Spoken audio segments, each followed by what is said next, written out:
సిగరెట్లలో పౌడర్లు, dark web ద్వారా ఆర్డర్లు, బిట్కాయిన్లతో లావాదేవీలు, డ్రగ్స్ మాఫియా వ్యవహారం ఇది. ఐరోపా దేశాలకు ఈజీగా డ్రగ్స్ వెళ్తున్నాయి. మెడిసిన్ పేరుతో మెపిడ్రిన్ డ్రగ్స్ తయారు చేస్తున్నారు కేటుగాళ్లు. హైదరాబాద్ కేంద్రంగా సాగుతున్న డ్రగ్స్ దందా కలకలం రేపుతోంది. విశాఖలో సిబిఐ ఆపరేషన్ గరుడ,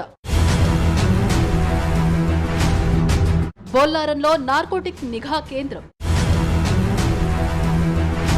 తెలుగు రాష్ట్రాల్లో డ్రగ్స్ ముఠాలపై ఉక్కుపాదం మోపుతున్నారు అధికారులు. యువతను మత్తులో చిత్తు చేస్తున్న మాదక ద్రవ్యాలకు అడ్డుకట్ట వేస్తున్నారు. బొల్లారం పారిశ్రామిక వాడలో డ్రగ్స్ నిల్వలు ఉన్నట్లు ఇంటర్పోల్ సమాచారం ఇచ్చింది. దీంతో సంగారెడ్డి జిల్లా జిన్నారంలో నార్కోటిక్ డ్రగ్ కంట్రోల్ అధికారులు సోదాలు చేశారు. పిఎస్ఎన్ మెడికేర్ ప్రైవేట్ లిమిటెడ్ కంపెనీలో తనిఖీలు చేసి 9 కోట్ల రూపాయల విలువైన 90 కేజీల మెపిడ్రిన్ పట్టుకున్నారు. పిఎస్ఎన్ మెడికేర్ డైరెక్టర్ కస్తూరి రెడ్డితో పాటు production manager Sudhakar Reddy, quality control incharge వెంకటేశ్వరను అదుపులోకి తీసుకున్నారు. నార్కోటిక్ విచారణలో నమ్మలేని నిజాలు బయటపడ్డాయి. YLVON అనే కోడ్తో పౌడర్ తయారు చేసి సిగరెట్ ప్యాకెట్లలో మెపిడ్రిన్ డ్రగ్స్ ను యూరప్ దేశాలకు తరలిస్తున్నట్లు సమాచారం.